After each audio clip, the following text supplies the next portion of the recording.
Gladisa, ada. Dita, ada. Tessa, Joanna, Selvin. Kita bertemu dengan hewan yang sudah terkena rabies ya. Karena jujur saja di lingkungan kita di sini ya itu masih cukup banyak hewan-hewan pelihara, bukan pelihara lebih tepatnya. Ada hewan pelihara tapi ada juga hewan liar.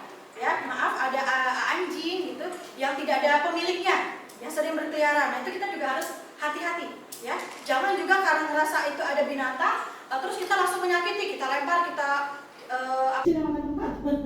baik ya, kita mulai.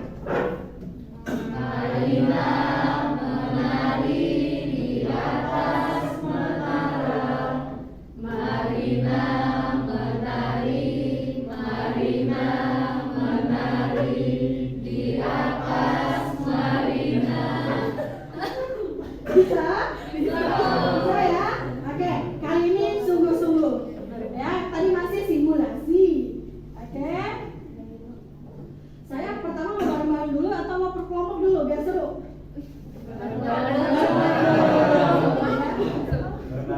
Ya, oke siap.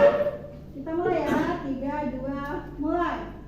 Marilah menara, menari di atas, di atas, di atas menara, marilah menari, menari, menari. Itu demo ya? Oh enggak, ya. Ini beda.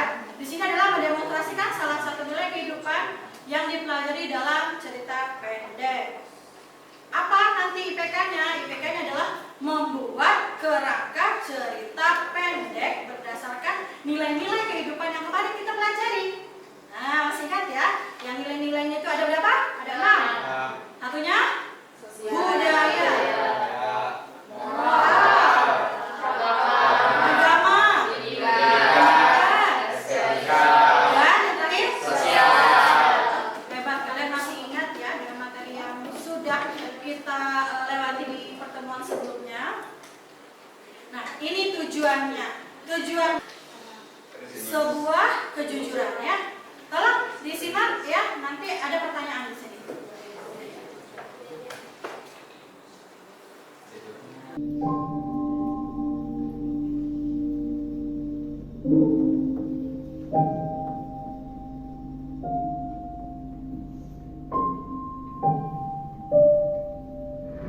Jadi kita diminta untuk jujur.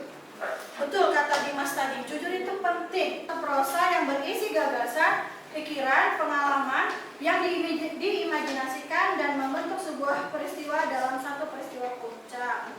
Unsur-unsurnya ada 2 ya, yang kemarin kita bahas. Ada unsur intrinsik dan ekstrinsik. Baik. Nah, unsur intrinsik di sini ada 7. Jadi yang pertama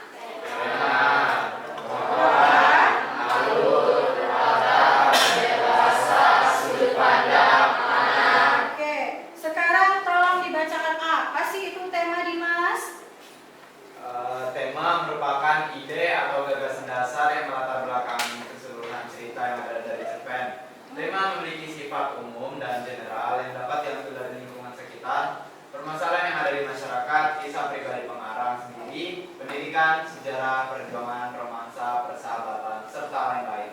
Ya, jadi tema ini bentuknya adalah ide yang menjadi latar belakang. Ya. Jadi nanti kalian bisa menentukan ini temanya seperti apa, karena yang namanya tema beda ya dengan judul, dia bentuknya umum. Kemudian silahkan bacakan penokohan Renal. Penokohan, cara pengarang menggambarkan dan mengembangkan karakter tokoh-tokoh dalam cerita. Berikut penggambaran karakteristik tokoh. Yang pertama, teknik analitik langsung. Yang kedua, penggambaran fisik dan perilaku tokoh. Yang ketiga, penggambaran lingkungan kehidupan tokoh. Yang keempat, penggambaran tata kebahasaan tokoh. Yang kelima, pengungkapan jalan pikiran tokoh. Dan yang keenam, penggambaran oleh tokoh lain. Baik, terima kasih Renal. Jadi di sini dari tokoh, kalau kita berpikir bahwa tokoh adalah orang, ya, tapi orang tidak sembarang tunjuk orang. Orang di sini ada kategorinya, ada 6 yang Ibu ambil di sini. Yang pertama adalah teknik analitik langsung. Teknik analitik langsung ini adalah silakan didiskusikan. Kemudian tema, watak, cerita, akal, dan sinopsis ya. Silakan kalian kerjakan ya berdasarkan kelompok, nanti satu orang yang menulis, yang lainnya membantu. Kemudian buat semampunya dulu. Kalau memang tidak selesai tidak apa-apa, tapi kita buat dulu semampunya ya. Berikan gambaran umumnya saja dulu. Oke? Silakan dikerjakan. Waktunya dalam mengerjakan adalah 15 sampai 20 menit. Kita mulai dari sekarang.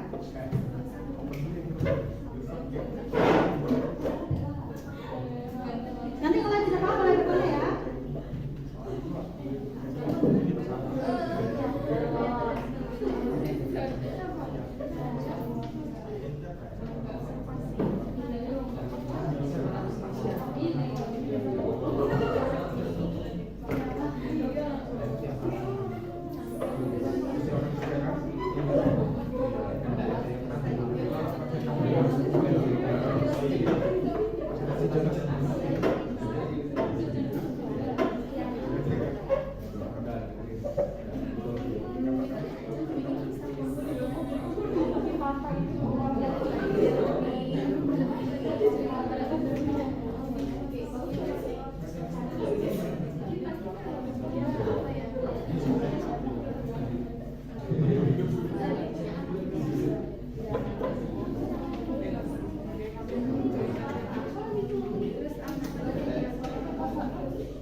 menggunakan dua tokoh, yaitu Mail sebagai siswa nakal serta Bu Susi sebagai guru BK yang menasihati Mail.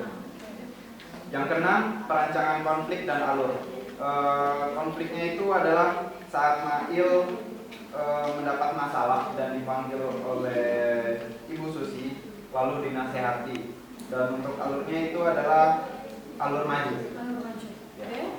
Ya. Baik, sebelumnya saya dari perwakilan kelompok saya ingin mempresentasikan hasil dari kerja kami. Untuk yang pertama adalah observasi. Di sini kami mengambil tempatnya di sekolah atau lebih spesifiknya ada di aula. Kemudian yang selanjutnya adalah penentuan tema dan judul. Di sini kami mengambil tema kekalahan dan judulnya adalah jangan takut kalah. Dan untuk penentuan sasaran membaca ini disarankan untuk usia remaja, usia kita. Untuk latar belakang cerpen yaitu kami di sini ingin memberi motivasi kepada anak remaja bahwa kekalahan bukanlah sesuatu yang menakutkan. Kok nggak harus menang terus gitu ya. Terus juga tadi itu kalau yang ini tadi tentang si cantik gitu ya. Kenapa sih harus spesial si cantik itu? Gitu. Terus yang dari kelompoknya Dimas gitu ya. Itu tentang kenapa sih buka link Jamboard ya. Yang Jamboard itu karena kita akan merefleksi nah. Di pembelajaran berikutnya kita akan belajar membuat cerita pendek itu sendiri ya. Nanti dari cerpen kerangka tadi kita belajar membuat cerpennya. Pelan-pelan nanti sambil dalam bimbingan Ibu kita akan membuat cerpen. Sambil kalian mengisi Jamboard, Ibu akan sampaikan nilai. Untuk kelompok 1, nilainya adalah 96. Untuk kelompok 2 tadi memang belum selesai, banyak perlu ditambahkan lagi. Dapat nilai 93. Oke. Untuk kelompok 3, karena tadi mampu menceritakan sampai ke sinopsis juga, itu akan mendapatkan nilai 97. Dari Jonas,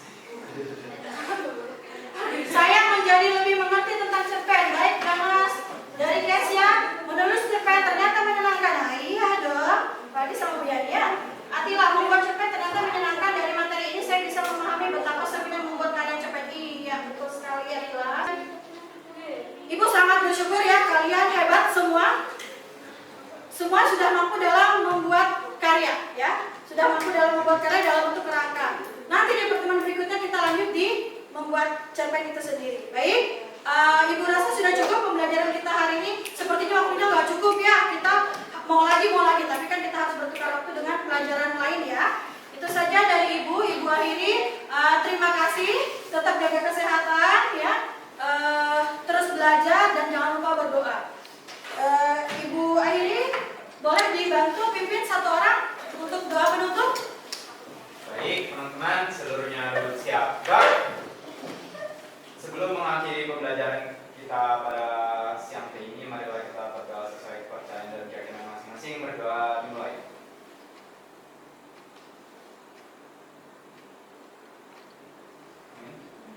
Berdoa dapat diakhiri. Beri salam